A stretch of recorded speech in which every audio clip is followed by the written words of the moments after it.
A limit, a farness never wholly reached, an unattained perfection calls to him from distant boundaries in the unseen. A long beginning only has been made. He is a seeker of meaning in the countless forms of life.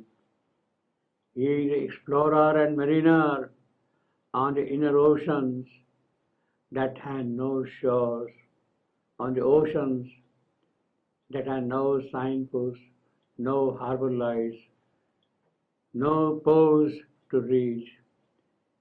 He is left to her plan, to her plan, to her design. Whatever she has in view for him, that is what he will be, and he has left all that to be done by her. His routes, his paths are found for him by her, by the silent fate. The harbors and docking places are marked out for him by her only. Even as he voyages on the endless oceans, no end comes close to him. The horizon seems to be constantly receding from him, constantly receding, horizons widening and widening. It is a farness that never is wholly reached, a farness that can never be reached. It is a perfection that is never attained. All that seems to happen is simply reaching the boundaries of the unseen receding and receding, the boundaries going far away, farther and farther away. Only a long beginning has been made, but the outcome is unknown, telling as if the unknown can never be known. That will always be the unknown. He is a sailor on the flow of time.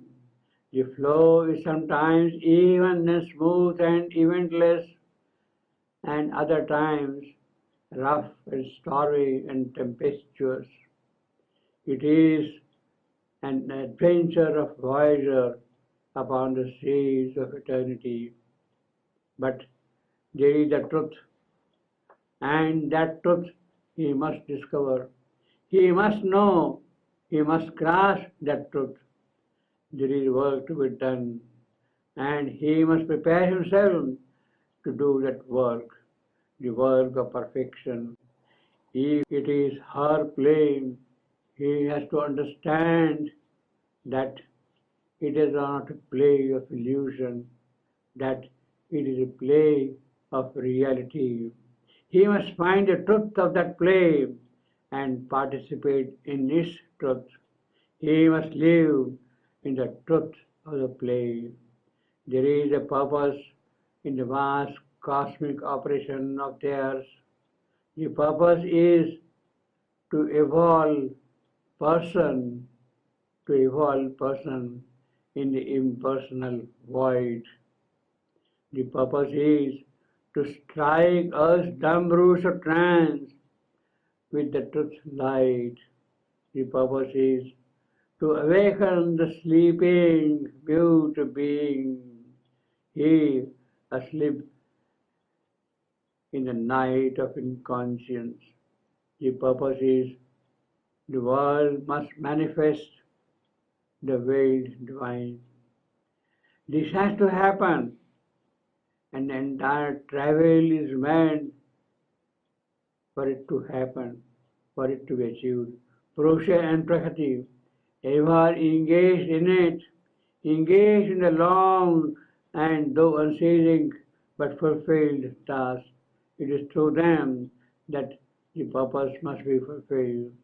Ashwapati is set on this voyage, and to which boundless sea he will be led, that is not known. But certainly he is to break from the limitations of space and time and explore the cosmic vastnesses. But for that to happen, for that exploration to take place, first his spirit should be free from all bondages. He must get the uncircumscribed freedom of the spirit. All is now set for him.